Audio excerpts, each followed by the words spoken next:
Welcome to A Kind Life. Today I'm joined by Austin Cram. How are you going, Austin? I'm great. How are you, Alicia? Yeah, so good. Thank you so much for being here. I'm super excited. We actually only touched base about this like a few days ago, it feels like, and you instantly said yes, and now you're here. So I'm very grateful. Well, I'm already a listener to the podcast, so when you reached out, I was like, yes, definitely. Well, I very much appreciate it. You've just like flown right in, and I'm pretty excited about this. And honestly, I'm probably annoyed at myself for not thinking about you before. So I'm glad we finally got here. Yeah, it's exciting. All right. So tell us a little bit about yourself, Austin, for anyone who doesn't know you. Okay. Well, I'll go for a quick spiel. So, my name's Austin Cram. Um, I live in beautiful Bunurong country, South Gippsland. It's also known as on a 12-acre property where I have a number of animals that are rescued on a sort of micro sanctuary that I've called Tonie's Raynebow. And on top of that, I've recently been endorsed as the lead upper house candidate for Eastern Victoria in the state election for the Animal Justice Party. Yeah, it's pretty cool. That's a very, I feel like a lot of information in a short space of time because Yeah. you're doing so much. But I guess also as well, like tell us about up until this point, I guess anything about, like growing up, what you do for work, anything that might be interesting to listeners to know about you. Yeah, sure. Well, I had a pretty normal upbringing, I guess. So I grew up sort of Carnegie, Murrumbeena, southeast Melbourne sort of area.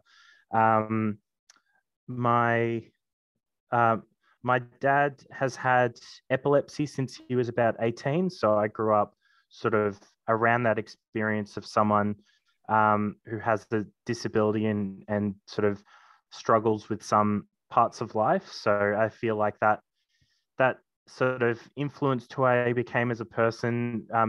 He's not allowed to drive because of his epilepsy. So we had to take the train anytime we went on outings together. So um, that sort of instilled something in me. And I think on top of that, we had cats growing up and rescue cats as well. And I think being taught those important lessons about caring for animals and also dealing with the health struggles of animals because I had, when I was very young, two elderly Siamese cats. And so when I was quite young, I watched them get quite old and deal with, as happens to all of us, their body's starting to slow down.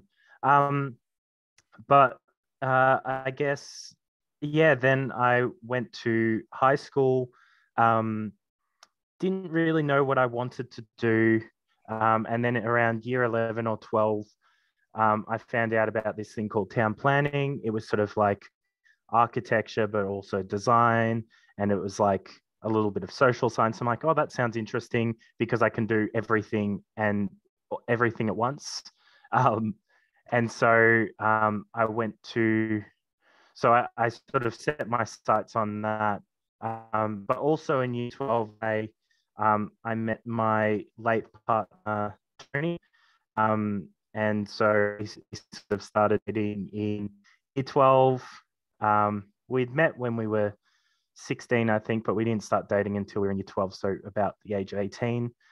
Um, so yeah, and then I graduated high school, went to uni to study town planning. Tonie went to university and studied theatre stage management, which was a really niche industry as well. But something we always sort of said, so Tonie didn't have the happiest upbringing all the time. Sometimes there were some difficult parts to it. So we sort of, we used to always say that we were going to run away together. And we used to say things like, we'll elope to a rainforest one day. We both rainforests. And eventually that morphed into her favorite animal was pigs, and my favorite animal were ducks. And so we decided that we were going to live somewhere where there's lots of rain, and we were going to get pet pigs and pet ducks. So we decided that we both finished uni. We lived in share houses together, and at some point along that journey, we both became vegan, or she convinced me to become vegan. She beat me by a couple of months. Um, and and and yeah, and then in 2018, so a couple of years ago now, Tonie passed away from a totally undiagnosed, totally unexpected heart condition that none of us knew about. We were watching TV in bed one night, and then the next morning she just wasn't there. So that was really hard. But sort of through that, I had to find somewhere to keep going. And so, I held her in her heart. I got a little bit of life insurance from her, and I used that to put a down deposit on a property where I've now moved out in South Gippsland, got a job at a regional council so I could pay the bills, and that's kind of where I am now. Yeah, it's an So incredible part of your journey, and it's such a big part, as you've said. And I guess I just want to understand, like, I suppose almost like the order, the chronological order, because you mentioned that both of you, had this dream to have pigs and have ducks. So, did you start that journey in, like, while Tonie was here, or has that only happened after? So that's only happened after. So we used to, joke about, oh, why don't we just move to the country? Why don't we just do that retirement plan we always joked about? But it was just hard because we had family in Melbourne, and she was really just trying to start her career. And theatre is a really tough industry, especially when you're first starting out. And as a stage manager, where it's a very technical industry as well. So it was very much just, that's our retirement plan. We'll do it one day, but we're not at that stage yet. And when she passed away and I sort of felt lost in terms of a direction to go, I sort of did the reassessments in my head. Actually, in a couple of months before she died, we went to a compassionate vegan festival, and there we found out about this place called Big Sky Sanctuary, which is also in Gippsland. And they had an open day, and we decided we were going to buy tickets there. We were going to learn all about it. And unfortunately, she passed away before that. But I went with her sister, Jess, who's been a real friend through this. I think she was left without a sister. I was left without a partner, and we kind of, became close friends because of that. And so we went together, and I kind of decided at Big Sky Sanctuary that this is something I can do, and that I was working at an inner city council, but there's nothing to stop me from working at a regional council instead, and saving up and working towards this dream. And then life insurance dropped in my lap, and I realized that I could just do it now. So yeah, I can it only kind of just imagine. happened. Yeah, I can only imagine that would have been such a difficult time for you, because you're not only dealing with your own loss, but like you said, her family, and trying to understand because how old were you at that point? It was 2018, so I would have been, gosh, you're testing my math abilities here. Because I'm 29 now, and it was 4 years ago, so I would have been 25. Yeah, and that's such a young age to have to deal with death, let alone your partner. So that would have been quite a difficult time for you. And I'm guessing did you draw on the strength of, like, friends and family to be able to find a way forward, or how did you sort of decide that this was something you were still going to continue without Tonie being here? Yeah, well, I think it sounds silly, but Tonie and I had rats together. And when she passed away, it was just me in our apartment and the rats. and really that it sounds silly that these little creatures would mean so much, but they really tied me to reality and gave me a reason to get up in the morning because they need their food, they need their water, they needed time out of their cage. So it was really them that tied me to the world, and I think that I can sort of trace that line all the way to where I am now, where I've got a myriad of other animals, and in a way they still tie me to the ground and give me a reason to get out of bed. Yeah, absolutely. In the nicest way possible. And so tell us about that. How many animals do you have there? Okay, so I have 29 animals. So I've got 17 roosters, 3 geese, 3 sheep, 3 cows, 2 goldfish, and a dog. It's definitely a menagerie, as you were saying before, quite the mix. Do they all, I suppose, on 12 acres, do they all kind of cohabit? Do they live separately? Like, tell us about the individuals. Yeah. So for the sheep, I've got Oliver, Fenton, and Bernie. They've got their own paddock, which is probably about an acre to themselves. They sort of keep to themselves. And then the same with the cows. We've got Indy, Suki, and Bresson, and they've got, I guess, the balance of the land to themselves, and they're quite happy as well. The rest of the animals do cohabitate a little bit more. Obviously, the fish don't; they live in their tank. Mm-hmm. But I've got the 17 roosters and 3 geese, and they sort of roam around the house during the day. Being roosters, there's no hens for them to fight over, which is something I sort of learned from Big Sky Sanctuary, is that if you just have boy chickens, then it ends with a lot less fights.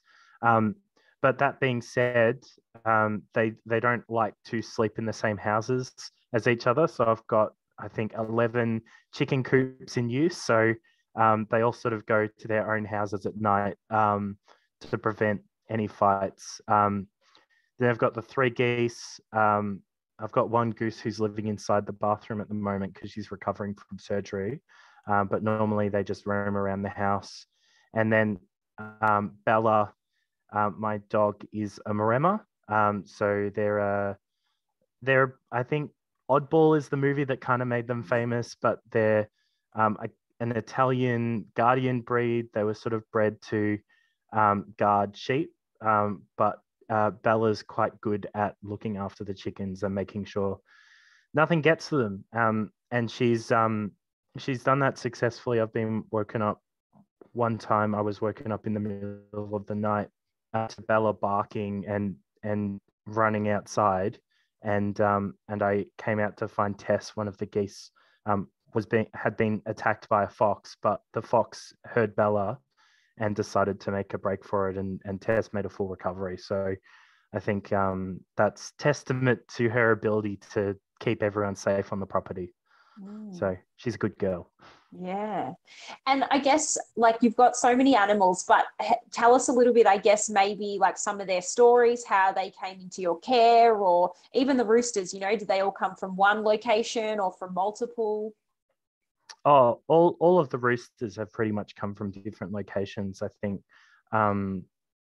there's some like time that have been bought by people at the market from people who have been told that they're chickens, and then they take them home and they start crowing, and then they're allowed to keep them in suburbia anymore.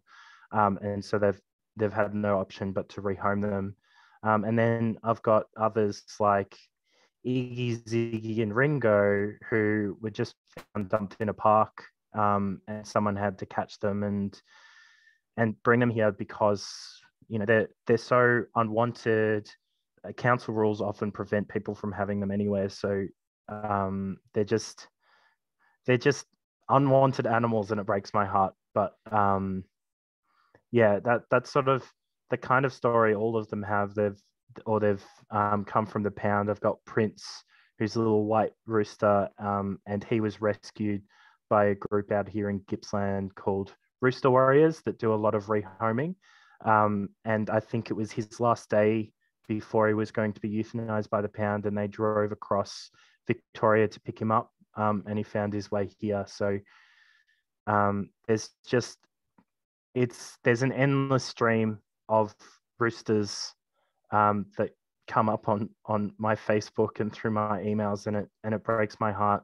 I think the biggest lesson I learned from Big Sky Sanctuary, because they've sort of really been my mentors through a lot of the struggles of farm animal rescue, is that you need to get really good at saying no as much as it breaks your heart, because if you go beyond your own capacity, it's a disservice to all the animals that already live there. So you need to be really aware of your capacity to look after animals, whether that's financial or time, and be prepared to say no, even when you know that means the animal's probably not going to be rescued. Yeah. But that you do it sustainably, unfortunately. Yeah. And it is a very difficult part of sanctuaries and rescue. I completely understand that. And it would almost haunt you, I'm guessing, that, especially when you are aware if someone's physically asked you, not just seeing it online or, but if someone's physically asked you to take an animal and it's not within your capacity, that would be extremely difficult. But, it's what you have to do to sustain what you are already doing for the animals you do have in your care. And so I'd be really interested. A lot of people, I guess, haven't had any experience with roosters. So tell us, I guess, about, their little personalities and anything that people may not know about, even like chickens in general.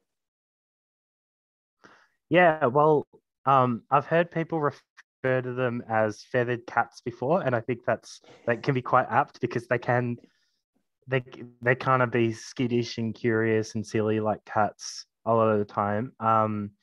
But they definitely each have their own personalities, and the funniest thing is they're very social animals. And when people say pecking order, it's a real thing. There is a hierarchy that chickens establish in their social groups. And what's interesting with roosters is, because they're not sort of claiming hens for themselves, it really just forms into cliques of roosters that they like. So, for example, I've got 3 boys, Time, Gabriel, and Book, who tend to come up and sit on the deck next to the window. And that's because they don't really get along with anyone else. They tend to get bullied. So they have sort of formed their own little clique of the uncool kids and come up on the deck to hang out a lot of the time during the day. But yeah, and then it's interesting because they shift and change. So Iggy, Ziggy, and Ringo were rescued together, and originally all 3 of them stayed in the same house. And then one day, Ziggy and Ringo decided they didn't get along anymore, and so Ziggy had to be moved to a different house.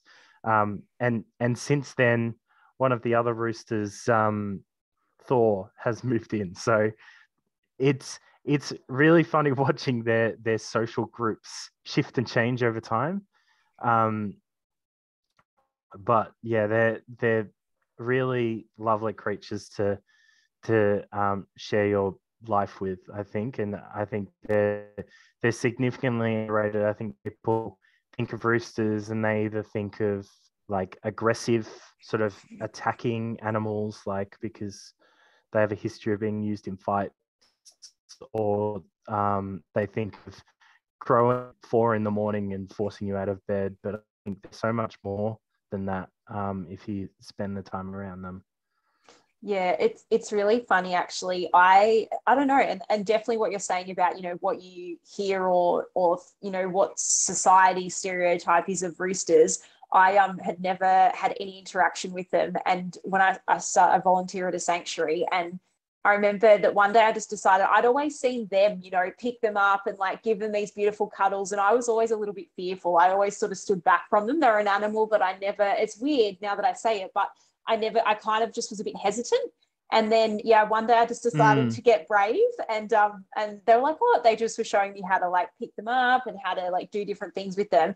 And it was just, yeah, I was really actually disappointed in myself afterwards that it took me so long. And especially because, you know, when you see, I had witnessed from afar, like their interactions with each other and with other animals and how they come around, you know, like what we found is if you sit on the ground in an area near them, they'll often come over to you and want to sit like on your lap. Like that's their voluntary choice. We're not making them. And yeah, they just have their own like beautiful little like personalities. Like you said, cliques, you know, where they'll hang out with certain other roosters, but not all of them. And some get left behind, and then eventually they might move across and, you know, make a friend. So yeah, it's pretty incredible. Yeah, exactly. I definitely say to anyone that has the opportunity, get to know roosters, because yeah, definitely underrated, and often, like, I guess there's that little bit of fear instilled in us about what we've heard or seen, you know, in ridiculous situations. That being said, you know, the chickens will sometimes. I've got two really small boys, Thomas and Percy, and Thomas will sometimes just have a go at the geese and they'll run. You know, so and he's a tiny rooster you could hold in the palm of your hand, and he's threatening these geese that are, you know, bigger than your head. So that they will have a go, but at the end of the day, they're just chickens. You know, they're not scary. Yeah, it would have been quite a steep learning curve for you, like having a sanctuary and, you know, knowing what to do. And so how, I guess you mentioned before, you know, you've learned from other sanctuaries, but what else have you sort of learned on the journey, and what are some of the challenges been? Yeah. So, I mean, I think I came into it thinking that, you know, I had a plan of how I was going to do it. So when I moved into the property, the main paddock was being adjusted by a cattle farmer, which I obviously had a problem with. But at the same time, I didn't have the capacity to do anything else with it or manage it otherwise. So I kept that arrangement going until I could manage it. But a lot of times it's very much about sometimes having to be a little bit pragmatic, in that sometimes you don't have any other option for what to do. Like I came into it, I had a plan. I was like, the first animals I'm going to get are roosters because they're small, I can manage them. But actually, the first animals that moved in were the cows, and that was because Big Sky Sanctuary needed some had a group of 4 cows that needed some space away from the rest of their herd, and so they asked if I could take them and put them in my paddock. So the first animals that moved in weren't the roosters. So the first animals throughout the entire plan I had, and then even then, the cows moved in, and I was like, all right, well, the roosters are going to be second now. I'll get the roosters now that I have the cows. But then it was actually the sheep that moved in, because the paddock that the cows weren't in was getting so overgrown. And because I knew that I was going to have sheep in that paddock at one point, I just thought, rather than just letting it get overgrown and trying to mow some of it, I just had to take the plunge, and someone reached out to me with sheep, and I said, yes, I'll take them. So I think, yeah, you kind of just sometimes have to be a little bit not proactive, reactive, I should say, in sort of just taking the cards that you're dealt. And that's the other thing, is that I think people have said, oh, you should get alpacas. They're really good as guard animals, better than sheep. But it was the sheep that needed the rescuing, not the alpacas. So you don't, especially when you're in this rescue space, you don't necessarily pick who comes to you and in what state they come to you. Yeah, absolutely.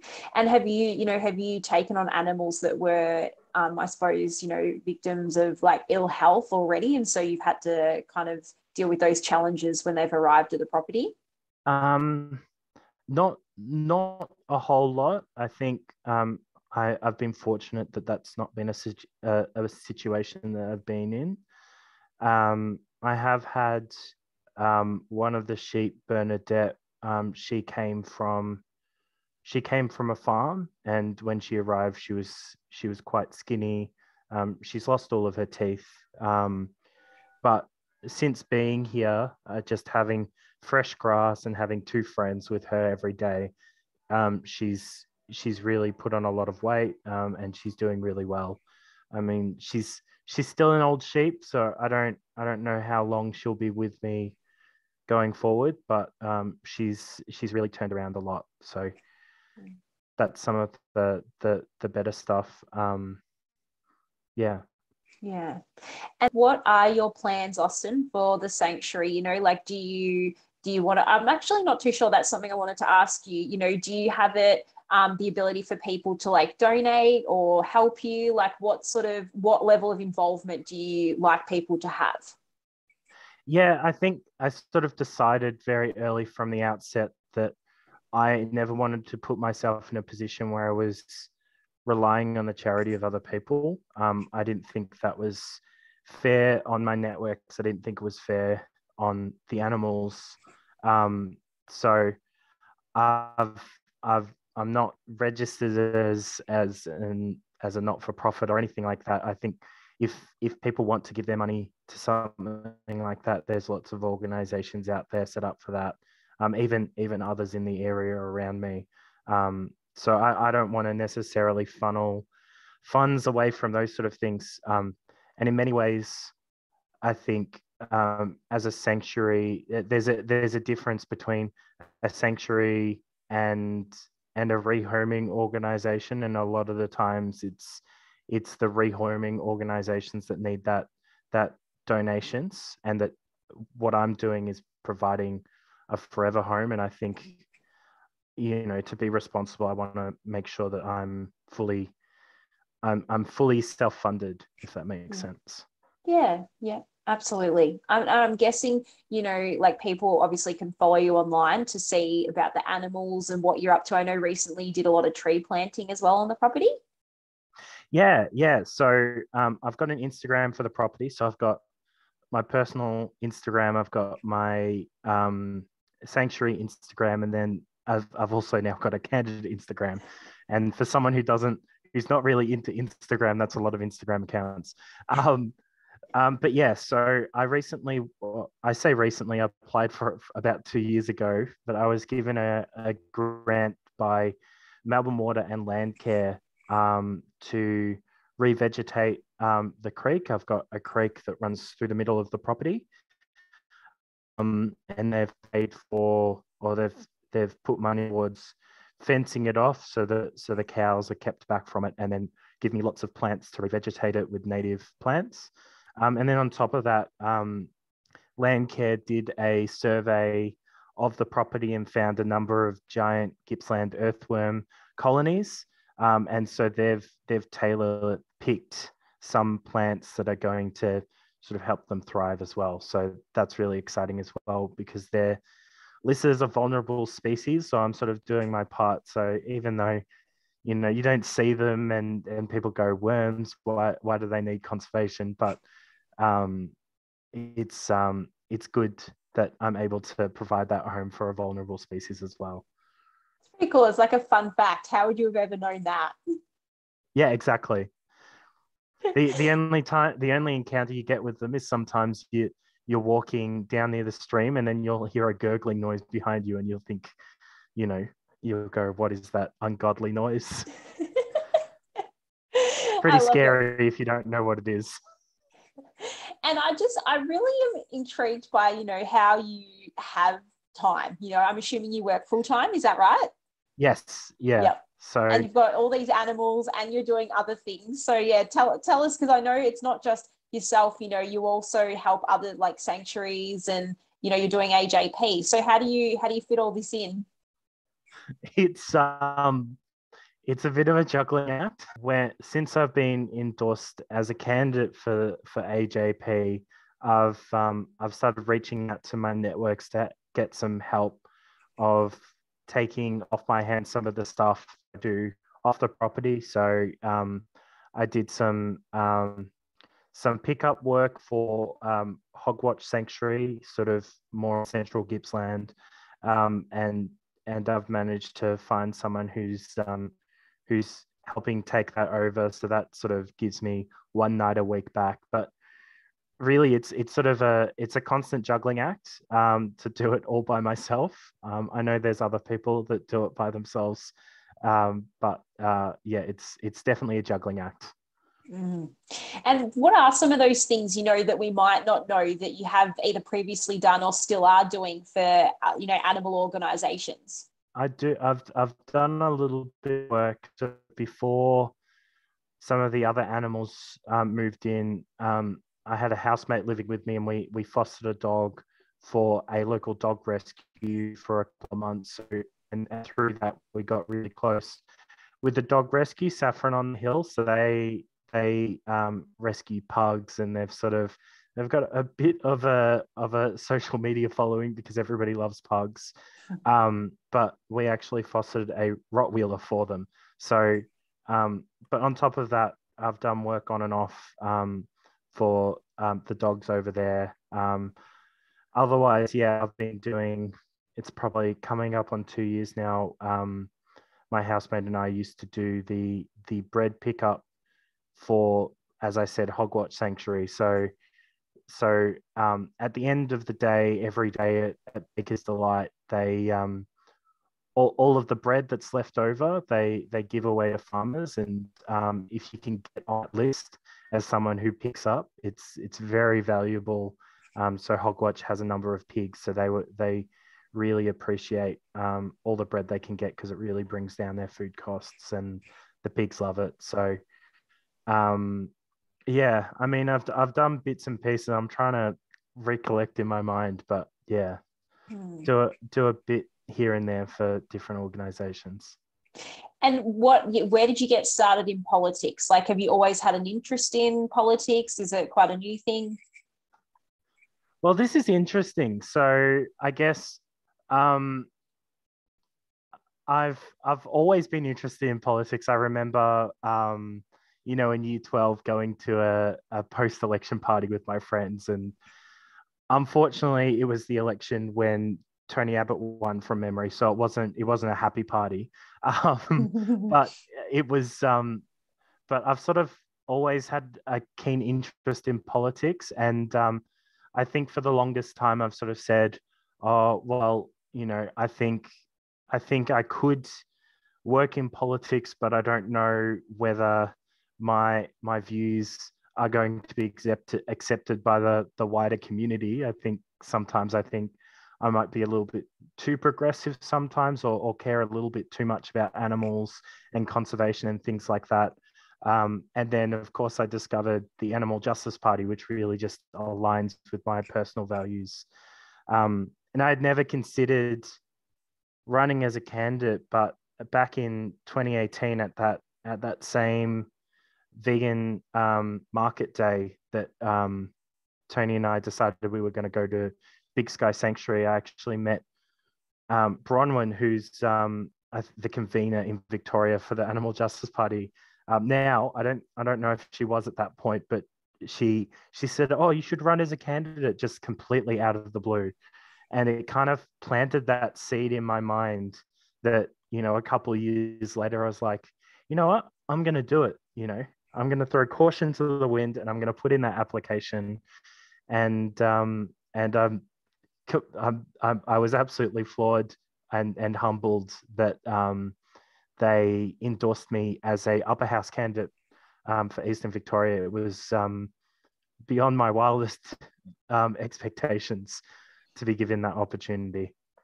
It's pretty cool, actually, that you mentioned that about Bronwyn, because I recently volunteered at the Big Vegan Market with you on the AJP stall, and I heard you saying the exact same thing to a few other people. Yeah. You're asking them, "Oh, have you ever thought about being a candidate?" And it probably took me back a little bit because, yeah, I was probably like you at the time, where someone saying that to people that may have never thought about it or even heard or considered it could sort of seem out of their realm. But it's really cool that someone said that to you, and then as a result, 4 years later, here you are. Yeah, I think you should never underestimate these little interactions you have with people that just completely change their world. Yeah. Yeah, that's So I really think it's incredible. incredibly cool. Yeah, Yeah. because I put in my application. I thought, oh, I've never run a campaign before. They'll probably select me for the lower house, and that's good because that's still exciting. That's still helping the party. And then I received back news that they wanted me for the upper house, and I was like, "Oh, really?" So it was when I say humbling, it was that's absolutely the word for it. It's pretty awesome too that, someone that's under 30 is running as an upper house candidate. That's really incredible. Like, I think that's something you should be super proud of. Yeah, and just a shout out to the Northern Victoria candidate Georgie, who's also under 30. I think only just. Hopefully she won't mind me saying that on the podcast. But it's really great to have young people that are prepared to put themselves out there, because I think it's really clear that there needs to be a little bit of a refreshment of whose voices are in that chamber. Absolutely. And I guess, what are you passionate about? Like, what are you taking to this election as, sort of your platforms or things that you would like to work on? Yeah. Well, I think the Animal Justice Party has a lot of really great policies. So obviously, spruiking them every opportunity I get. I think the strongest climate change policy of any party. I don't think that other parties are really prepared to have those difficult conversations around things like agriculture and the impact it has, but also things like land clearing and really not only stopping the clearance of land for things like agriculture, but reversing it and starting to revegetate, because we can have as many whiz bang wind turbines and solar panels as we like, but if we don't start rebuilding habitat now, we're really going to lose some of these things forever, and I think that needs to be more highly valued. And then on top of that, I guess being a town planner, growing up catching trains, I think the Animal Justice Party has a really good land transport policy, and I think that needs to be a big part of it. If we truly want to move into a changed climate, we really need to start looking at the way we set out our cities and we move around them, because the reliance on the car, whether it's an electric car or a gasoline car, obviously electric cars are great and they're not going to have as much of a carbon impact, but the impact of the land for roads and the impact that has on the environment and everything, I think we need to start having a good hard look at reinvesting in public transport as a priority, and getting sort of changing the way we think about moving around. Yeah, yeah, absolutely. Hopefully that wasn't too much of a waffle. I've got a lot of things I'm passionate about, so they're all sort of swirling around in my head. No, that's great.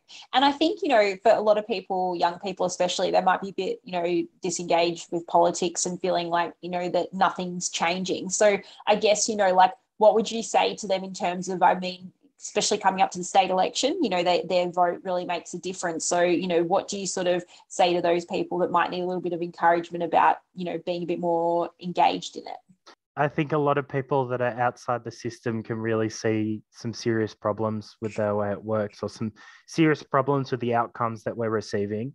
And some people might be looking at what alternatives there are. And I think that's really good and that's really important. But I think in the short term, we need to use the levers of power as young people we have, and that not only includes things like protests and activism, but I think it also includes getting ourselves into those rooms where decisions are made and trying to make those decisions a little less shit.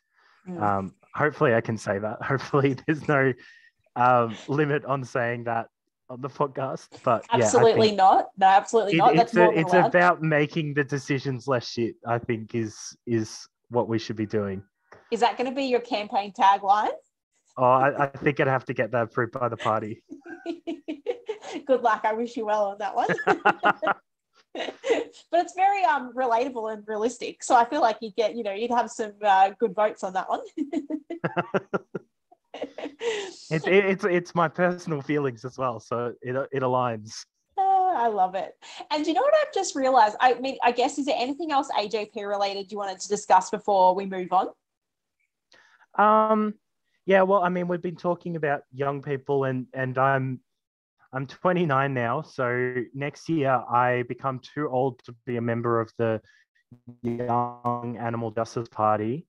So I think I'm co-chair of it now, and I think it's really important that that continues to be a voice inside the party, because it's not only in the parliament where young people need to speak, but we need to speak within these organizations as well and make sure young people are represented. So I'd really encourage people who are passionate to join a political party and to be one of those young voices in there and try and drive the party towards good decisions on things that impact you.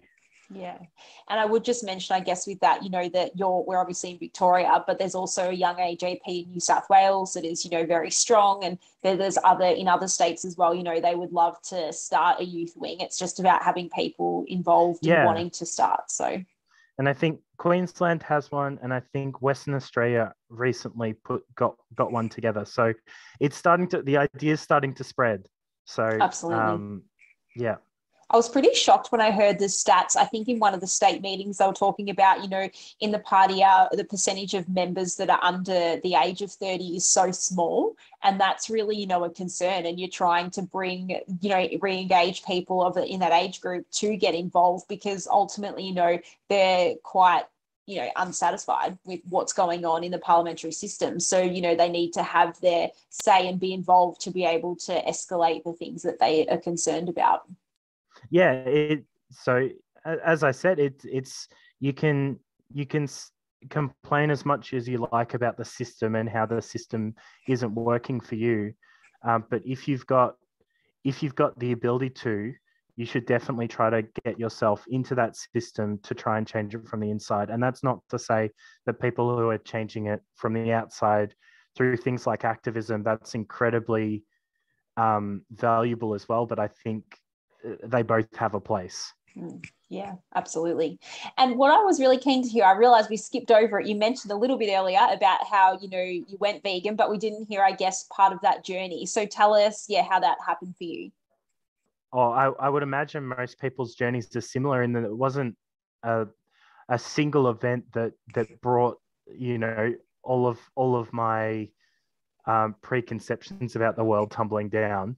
So I think it comes back to my rats first and foremost. I think one of them was from a pet shop, and we realized after we had purchased her how bad that was.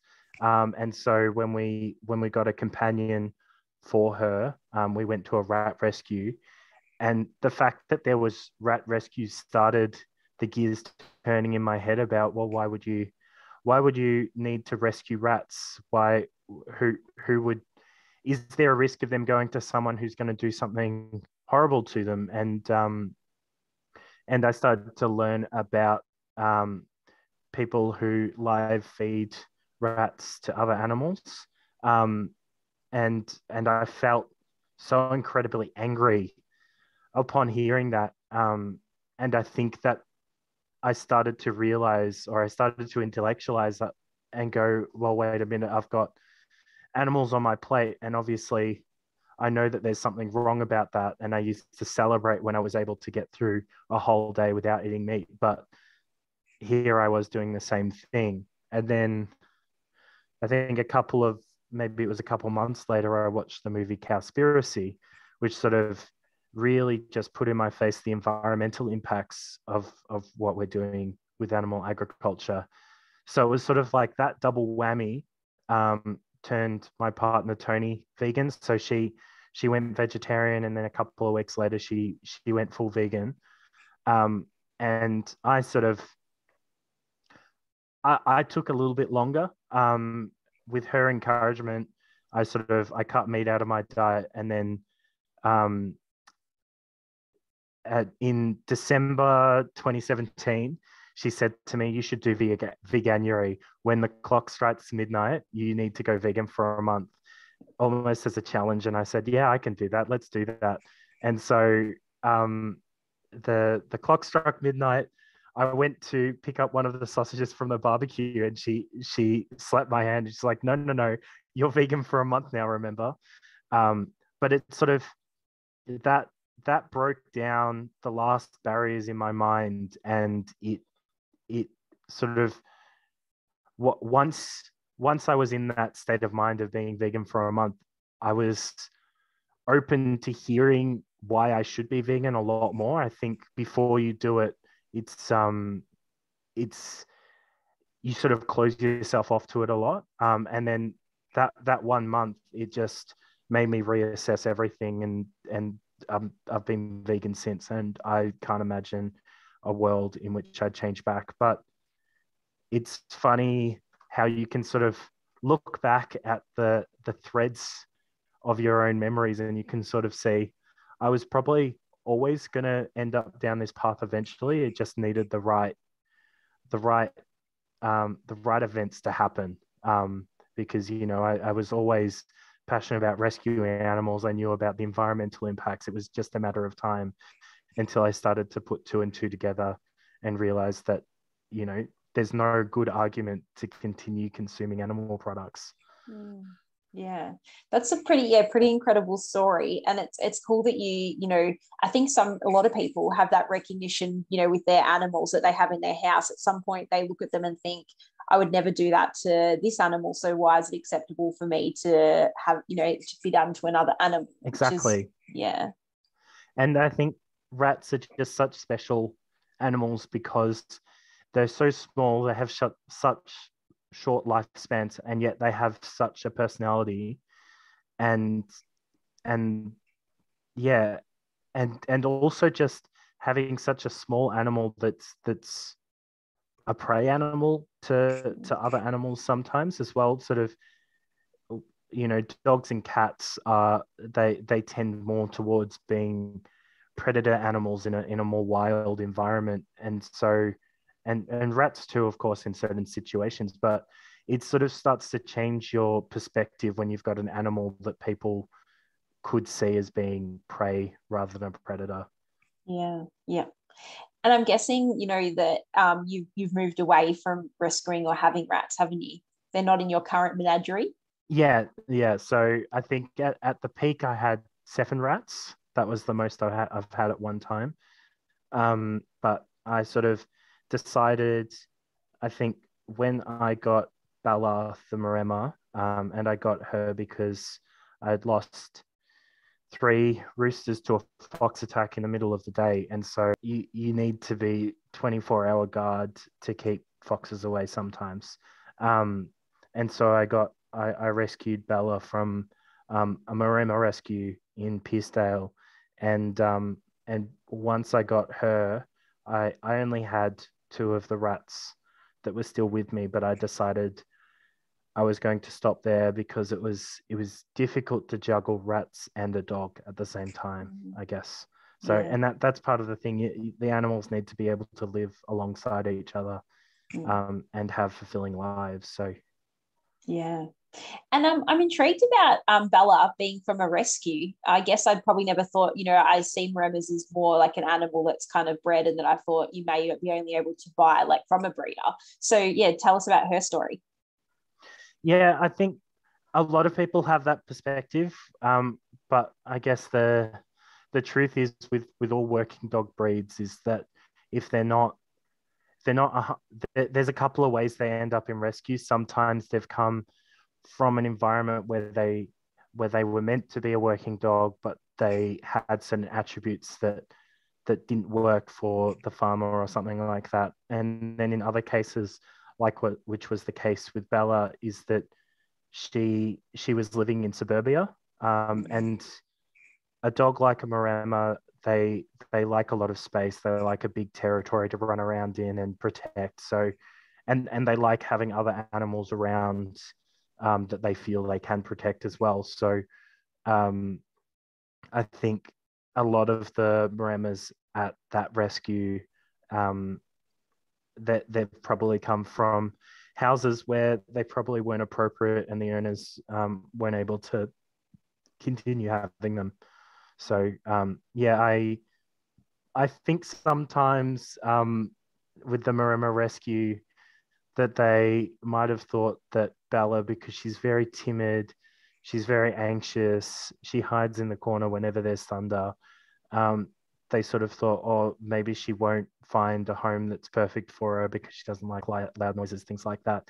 But because I live by myself on a big property and I've got chickens and she's fantastic around the chickens, you know, they'll have a go at her and she'll bark at them and disengage. Like she knows that. Anyway, you know, I think she's just the perfect animal for the property. So I think whenever anyone is saying, oh, I'd love to adopt, but, you know, I'm just not going to find the right animal, I think they're out there. I think, yeah, there's always an animal that needs a home that you can probably accommodate. Yeah, absolutely. And before we finish up, is there anything that we might have missed that you wanted to mention? You know, anything coming up? I mean, I know you've got a pretty busy time ahead, especially with your own property and the animals, but also your candidacy. But is there anything in the horizon that you wanted to share or anything else you might have missed? Oh, I can't think of anything. I'm not looking to rescue more animals at the moment. I'm sort of at my capacity, so I need to be really careful at the moment. I mean, at the moment, other than my candidacy, I'm looking forward to Delilah the goose. She's been in my bathroom for about 2 months now. She had a toe that was dislocated, so she underwent some surgery, and she's had to live in the bathroom while she recovers. And I think in about 2 weeks, hopefully, fingers crossed, we'll be able to go back out with the other geese. So that's something I'm looking forward to for her sake. I'm guessing that'd be pretty different for her, you know, being inside the house and also being without her friends. How's she coping with that? Oh, so the geese have a corner, a little paddock in the corner of the house paddock, where they used to go every night, but more recently the geese have started settling down for the night underneath the house. And they do that because they can call out to Delilah in the house and she can call back. And because Tess and Kev are mum and dad, I really don't want to separate them. I want to make sure that, you know, they're able to hear each other. So yeah, I imagine it's incredibly hard for her. It's hard for me sometimes. She just starts honking at 3 a.m. So in that respect, it's hard for me too sometimes. So there's multiple reasons why you're excited for her to be able to go back out. Yeah, well, I'm excited for my own sake, but particularly for her sake because it's probably not a fun time for her. Yeah. Yep. Well, I'm really grateful, Austin. It's been great to learn you do so much, and I really still am, don't know how you fit it all in, but you do an incredible amount. Neither do I think it's best often not to ask. I understand. You just do. You just keep doing. Yeah. And do you have a favorite quote that you would like to finish the episode with? Yes, I do. So I guess knowing a bit about my story, you probably know I've been through some more difficult times. But I remember I just read this quote and I've kind of adopted it as a personal mantra that continues to get me to get up. It's by a musical artist called Jana Stanfield. I've never listened to her music before I read this quote, but it's I cannot do all the good that the world needs, but the world still needs all the good I can do. And that sort of I've just internalized that as something. It's sort of a mantra to keep moving forward because there's still good you can do in the world.